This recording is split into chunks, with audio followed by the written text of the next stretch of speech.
अस्सलाम वालेकुम dear students, कैसे हैं आप लोग। उम्मीद है खैरियत से होंगे। आज का जो हमारा लेक्चर है वो ऑडिटिंग के चैप्टर नंबर 3 के बारे में है और चैप्टर नंबर 3 में जो आज टॉपिक हम डिस्कस करेंगे वो है रेगुलेशंस, मॉनिटरिंग एंड सुपरविजन। यानी आज के लेक्चर में हम इस चीज़ पे बात करेंगे कि पूरी दुनिया में जो ऑडिटर्स हैं और जो ऑडिटिंग का प्रोफेशन है उनके बारे में रूल्स एंड रेगुलेशंस क्या हैं, उनकी मॉनिटरिंग एंड सुपरविजन कैसे की जाती है। तो पूरी दुनिया में जो एक्सटर्नल ऑडिटर्स हैं या ऑडिटर्स हैं उनके रूल्स एंड रेगुलेशंस जो हैं वो कंट्री टू कंट्री वेरी करते हैं, लेकिन उनमें कुछ चीज़ें कॉमन है। आइए अब हम इनकी बात करते हैं।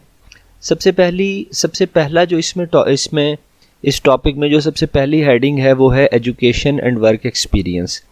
एक बात याद रखें कि कोई भी बंदा उस वक़्त तक ऑडिटर नहीं बन सकता अकॉर्डिंग टू लॉ जब तक कि वो एजुकेशन एंड वर्क एक्सपीरियंस हासिल नहीं करता। यानी वो सीए क्वालिफाई नहीं करता या कोई फॉर्मल जो है एसीसीए क्वालिफाई नहीं करता या जो है एसीएम में क्वालिफाई नहीं करता, ठीक है।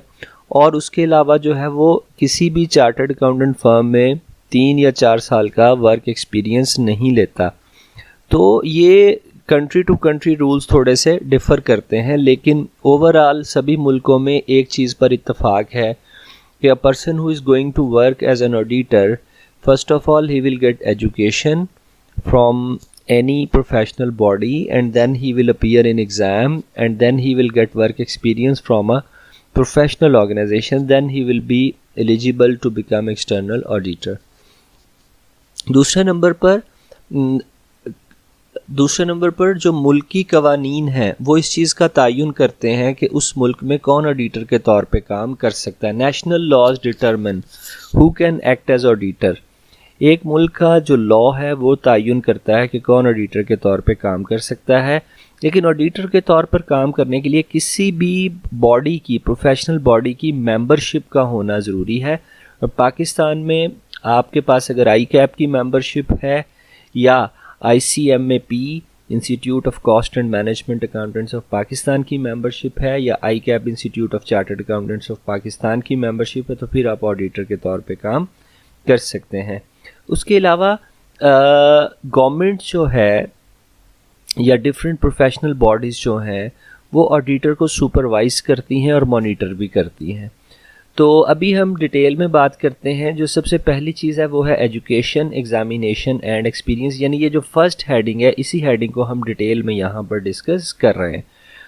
एक बात याद रखिए कि IFAC जो है उसने एक अपनी पॉलिसी स्टेटमेंट इशू की है, ठीक है, जिसमें उसने बताया है कि प्रोफेशनल क्वालिफ़िकेशन जो हैं वो कैसे उनको रिकग्नाइज़ किया जाएगा, ठीक है। और इसमें जो है इंटर कंट्री और इंट्रा कंट्री डिफरेंसेस जो हैं उनको वो देखते हैं। अब इंटर कंट्री और इंट्रा कंट्री डिफरेंसेस क्या हैं कि अगर एक बंदा पाकिस्तान में CA करने के, ये इंटर कंट्री की मैं बात कर रहा हूँ। इंटर कंट्री का मतलब एक बंदा पाकिस्तान में CA की क्वालिफ़िकेशन लेता है, प्रोफेशनल क्वालिफ़िकेशन, और फिर वो चला जाता है UK में, तो UK में उसको उस प्रोफेशनल क्वालिफ़िकेशन की बेस पर जो है वो कितने पेपर और देने होंगे। यानी सादा लफ्ज़ों में अगर एक बंदा पाकिस्तान से CA करके जाता है और वो UK में जाके उनका चार्टर्ड अकाउंटेंट बनना चाहता है, तो वो उसको वहाँ के जो बॉडी है जैसे ACC है उसको उसके एग्ज़ाम देने पड़ेंगे।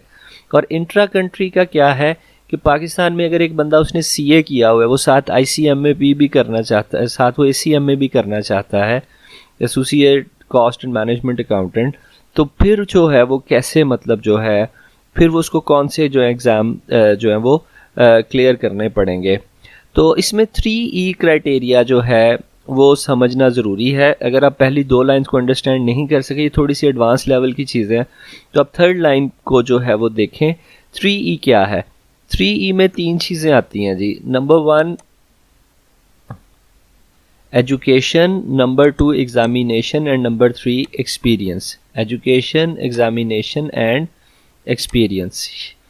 अब देखें, कोई भी कंट्री जो है जब भी वो किसी बंदे किसी दूसरे कंट्री से आने वाले अकाउंटेंट की डिग्री को जांचना चाहता है या उसकी सर्टिफिकेशन को जांचना चाहता है, तो कहते हैं कि उस बंदे के पास 3 चीज़ें ज़रूर होनी चाहिए।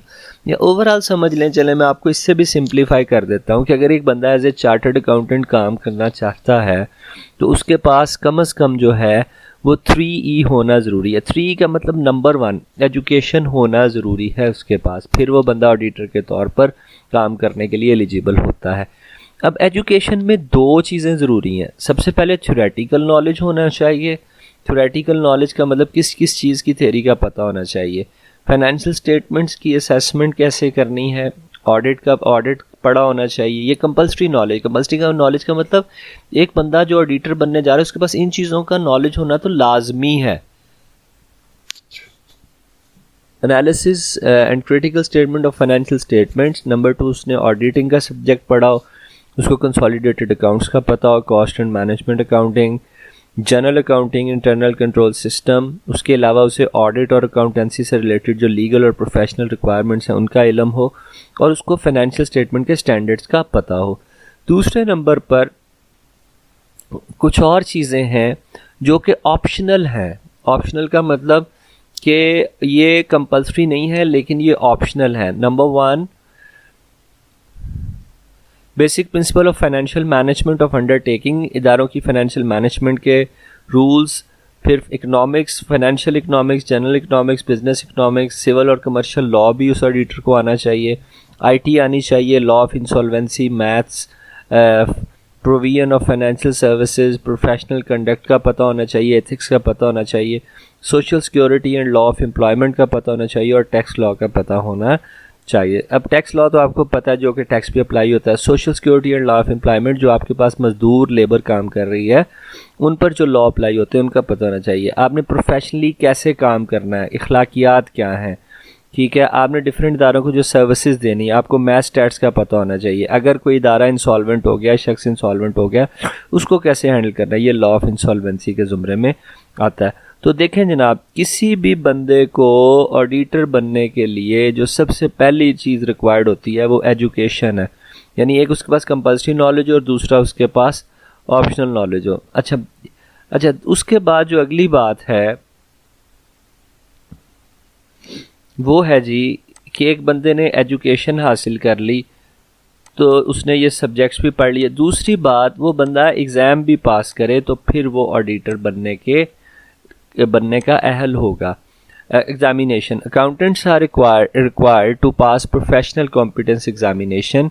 अकाउंटेंट्स के लिए ज़रूरी है कि वो प्रोफेशनल कॉम्पिटेंस के एग्जामिनेशन को पास करें, ठीक है। एग्जामिनेशन अच्छा, अब एक बंदा जब सीए करता है तो सबसे पहले वो सब्जेक्ट्स पढ़ता है, या ऑडिटर बनने के लिए सबसे पहले सब्जेक्ट पढ़ना ज़रूरी है। दूसरे नंबर पर सब्जेक्ट पढ़ने के बाद आप प्रोफेशनल एग्ज़ाम पास करें। एग्ज़ाम में उस बंदे का थ्योरेटिकल नॉलेज भी चेक होगा और उसकी एप्लीकेशन भी चेक होगी, ठीक है। और उसके अलावा जो है प्रोफेशनल एग्ज़ाम में उसका कंटेंट क्या पूछा जाएगा, उसका स्कोप क्या होगा, उसकी लेंथ क्या होगी, ये चीज़ें भी वेरी करती हैं। लेकिन इसका जो मकसद है वो यही है कि देखा जाए कि जिस बंदे को आप ऑडिटर बनने की सनद दे रहे हैं, जिस बंदे को आप ऑडिटर बनने की सर्टिफिकेशन दे रहे हैं, वो बंदा जो है उसको आपने ठीक से असेस कर लिया। और तीसरी चीज़ है जी एक्सपीरियंस। अच्छा, आपने यहाँ पर पढ़ा, एजुकेशन पढ़ा कि ऑडिटर के पास एजुकेशन होनी चाहिए, एग्जामिनेशन होना चाहिए, उसके पास वर्क एक्सपीरियंस भी होना चाहिए, और कम से कम उसके पास मिनिमम 2 साल का जो है अप्रूव्ड प्रैक्टिकल एक्सपीरियंस होना चाहिए किसी भी प्रोफेशनल इदारे में, ठीक है जी। उसके बाद जो ये तो था जी एजुकेशन, ठीक है। उसके बाद आता है जी नेक्स्ट हेडिंग हमारे पास आती है एलिजिबिलिटी। अच्छा, एक बात याद रखें, ऑडिटर के तौर पर काम करने की एलिजिबिलिटी क्या है। नंबर 1, सर सबसे पहले आपके पास किसी भी प्रोफेशनल बॉडी की मेंबरशिप होना ज़रूरी है। आपके पास किसी भी प्रोफेशनल बॉडी की मेंबरशिप होना ज़रूरी है। Eligibility to act as an auditor is based on membership of some regulatory body. The regulatory body usually offers qualification and set rules to ensure compliance with any statutory requirement. National governments control profession of auditor to limited liability company through regulatory bodies. In some countries, regulation is devolved to professional accountancy bodies, that is ICAP in Pakistan. सबसे पहले जी वो बंदा auditor बन सकता है जो कि किसी भी प्रोफेशनल और रेगुलेटरी बॉडी का मेंबर है.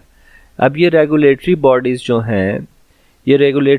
जो हैं ये डिफरेंट सर्टिफिकेट्स ऑफ़र करती हैं, फिर उनके रूल्स बनाती हैं और लॉ की रिक्वायरमेंट के मुताबिक लोगों को मेंबरशिप्स देती हैं. ठीक है.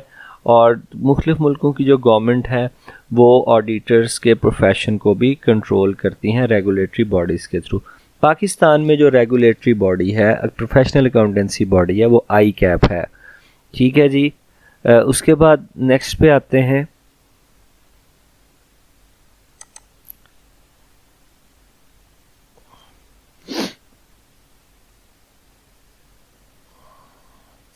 अच्छा, रेगुलेटरी बॉडी लफ्ज़ बार बार यूज़ हो रहा है. रेगुलेटरी बॉडीज़ क्या होती हैं? ये ऐसी तंजीमें होती हैं या ऐसे इदारे होते हैं जो कि किसी भी मुल्क में अकाउंटिंग और ऑडिटिंग के प्रोफेशन के लिए काम करते हैं. जैसे पाकिस्तान में जो इदारा ऑडिटर्स को कंट्रोल करता है वो है ICAP, institute of chartered accountants of Pakistan.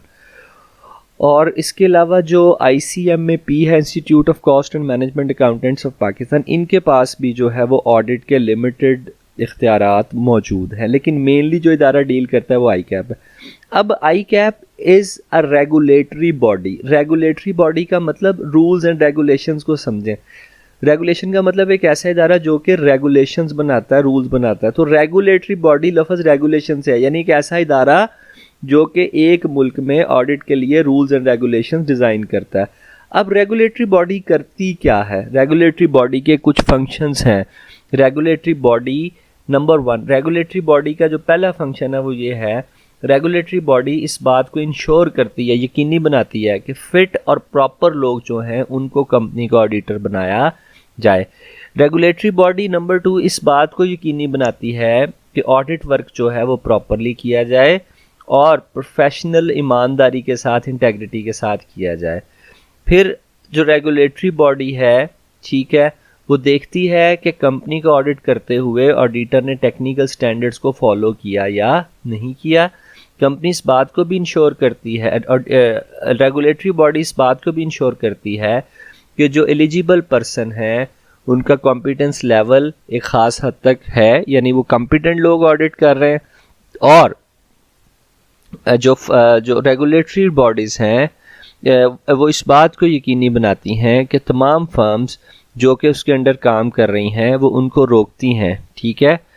किस चीज़ से रोकती हैं? Individuals not holding an appropriate qualification, जिन लोगों के पास अप्रोप्रिएट क्वालिफिकेशन नहीं है उनको ऑडिट करने से रोका जाता है. और जो बंदे किसी फर्म के मेंबर नहीं हैं वो उनको भी ऑडिट पर असरअंदाज होने से रोकने के लिए भी ये रेगुलेटरी बॉडीज़ काम करती हैं. ठीक है. रेगुलेटरी बॉडीज़ के रूल्स जो हैं वो किन किन चीज़ों के बारे में होते हैं? The regulatory bodies rule provide adequate monitoring and enforcement of compliance. Regulatory body rules बनाती है ताकि तमाम कवानीन को मॉनिटर किया जा सके और उनको अप्लाई किया जा सके. किस किस चीज़ के बारे में रेगुलेटरी बॉडीज़ रूल्स बनाती हैं? मेंबर्स को कैसे एडमिट किया जाएगा, कैसे मेंबर्स को एक्सपेल किया जाएगा, यानी एक बंदे ने मेंबर कैसे बनना और अगर उसने कुछ उल्टा किया तो उसकी इसकी एक्सपेल्शन कैसे होगी. अगर चार्टर्ड अकाउंटेंट्स के अगेंस्ट जो इन्वेस्टिगेशंस ऑफ कंप्लेंट्स हैं, यानी चार्टर्ड अकाउंटेंट से आपको कोई कंप्लेंट, आप उसके अगेंस्ट ICAP को शिकायत करेंगे, उसको इन्वेस्टिगेट करेगी. और उसके अलावा जो है इस बात को यकीनी बनाया जाता है कि लोग जो हैं वो काम करते हुए अपने क्लाइंट के मफादात का नुकसान न करें, उसका तहफ़्फ़ुज़ करें. ठीक है. अच्छा, अब कौन लोग कंपनी के ऑडिटर नहीं बन सकते? कंपनी ही का अपना ऑफिसर या एम्प्लाई अपनी ही कंपनी का ऑडिट नहीं कर सकता. उसी कंपनी का कोई एम्प्लाई या पार्टनर उस पर्सन का, यानी कंपनी के ऑफिसर या एम्प्लाई का कोई पार्टनर या आगे कोई सब एम्प्लाई ऑडिट नहीं कर सकता और उसी बिज़नेस का पार्टनर उसी बिज़नेस का ऑडिट नहीं कर सकता. ठीक है जी. आगे हम लोग चलते हैं नंबर नेक्स्ट पे तो नंबर नेक्स्ट जो है वो है सुपरवाइजरी एंड मॉनिटरिंग रोल्स। ये हमारी इस क्वेश्चन की थर्ड मेन हेडिंग है, ठीक है। रेगुलेटरी बॉडी जो है वो ऑडिटर्स पर, ऑडिटर्स को और ऑडिट को सुपरवाइज करती है और मॉनिटर करती है। ये रेगुलर बेसिस पर ऑडिट को, ऑडिटर्स को इंस्पेक्ट करते हैं, ठीक है। और इंस्पेक्शन की फ्रीक्वेंसी जो है वो डिपेंड करती है नंबर ऑफ पार्टनर्स पर, कि चार्टर्ड अकाउंटेंट फर्म के कितने पार्टनर्स हैं, कितने उनके ऑफिसेज हैं और कितनी कंपनीज का उन्होंने ऑडिट किया है। मॉनिटरिंग में क्या क्या चीज़ें आती हैं? नंबर 1, सबसे पहले इस चीज़ को मॉनिटर किया जाता है। अब सुपरवाइजरी मॉनिटरिंग रोल, ये हम पढ़ रहे हैं कि जो रेगुलेटरी बॉडीज़ हैं, जैसे कि पाकिस्तान में आई कैप है, उसका वो कैसे सुपरवाइज और मॉनिटर करती है ऑडिटर्स को। नंबर 1, ये देखा जाता है कि ऑडिटर ने ऑडिट करते वक्त एक स्ट्रक्चर्ड ऑडिट अप्रोच का इस्तेमाल किया या नहीं, यानी प्रॉपर तरीके से ऑडिट किया या नहीं किया। क्वालिटी कंट्रोल के हवाले से किन चीज़ों को आई कैप चेक करता है? नंबर 1, ये मैं आई कैप बार बार यूज़ कर रहा हूँ। आई कैप का मतलब institute of chartered accountants of Pakistan, इसकी वेबसाइट से भी आप इसकी डिटेल देख सकते हैं। फिर इस बात को यकीनी बनाया जाता है कि स्टाफ को प्रॉपर्ली रिक्रूट किया जाए, स्टाफ की ट्रेनिंग को भी मॉनिटर किया जाता है, स्टाफ की प्रोफेशनल डेवलपमेंट, क्वालिटी कंट्रोल, फिर देखा जाता है स्टाफ काम करते हुए एथिकल गाइडलाइंस को फॉलो करता है, स्टाफ इंडिपेंडेंटली काम कर रहा है, कोई उस पर असरअंदाज तो नहीं हो रहा, स्टाफ की टेक्निकल एक्सीलेंस को देखा जाता है, फिर देखा जाता है फिट एंड प्रॉपर लोग जो हैं वो कंपनी को ऑडिट करें, पीयर रिव्यूज़, डिफरेंट जो ऑडिटर्स हैं, ठीक है, उनके जो पीयर्स हैं वो उनके काम को चेक करते हैं, पीयर रिव्यूज़ उसको बोला जाता है, उसके बारे में बात होगी। और फिर ये भी देखा जाता है कि ऑडिटर्स ओवर चार्जिंग तो नहीं कर रहा, ठीक है। उसके अलावा एग्जामिनेशन ऑफ ऑडिट फाइल, फिर जो ऑडिटर ने जिन कंपनीज को ऑडिट किया होता है उनकी फाइल्स उनके पास पड़ी होती हैं, उनको रैंडमली सेलेक्ट किया जाता है, उनको एग्जामिन किया जाता है, ठीक है। उनके काम को, उनकी काम की प्लानिंग, रिकॉर्डिंग, सुपरविजन को चेक किया जाता है और फिर ये देखा जाता है कि उन्होंने ऑडिट करने के बाद जो अपनी ऑडिट ओपिनियन दी वो ठीक थी या नहीं थी। तो ये हमारा जी टॉपिक मुकम्मल हो गया, जिसमें हमने बात की कि जो मुल्क, किसी भी मुल्क में अकाउंटिंग एंड ऑडिटिंग का प्रोफेशन है उसके बारे में रूल्स एंड रेगुलेशंस बनाने के लिए रेगुलेटरी बॉडीज़ काम कर रही होती हैं, जो कि एजुकेशन, एग्जामिनेशन एंड एक्सपीरियंस पे भी बात करती हैं, supervision and supervisory and monitoring roles पे भी, और उसके अलावा दूसरी चीज़ों पर भी काम करती हैं। एक स्टूडेंट्स, आपने क्या करना है, आपने इसकी हेडिंग्स बना के एक सी मैप, कंसेप्चुअल मैप बना लेना है। सिर्फ हेडिंग्स एक पेज के ऊपर लिख लेनी है, इसको अच्छे से पढ़ लेना है, समझ लेना है। उसके बाद आपने हेडिंग्स को अच्छे से याद कर लेना, और पेपर में आपने जो है हेडिंग्स को एक्सप्लेन जो है वो अपने वर्ड्स में करना है, लेकिन उसमें मटेरियल आप बुक वाला लिखेंगे लेकिन उसको अपने वर्ड में लिखेंगे, वर्ड टू वर्ड आप लोग याद नहीं करेंगे। हेडिंग्स आपने सेम टू सेम बुक वाली फॉलो करनी है। Thank you very much, stay blessed, अल्लाह हाफिज़।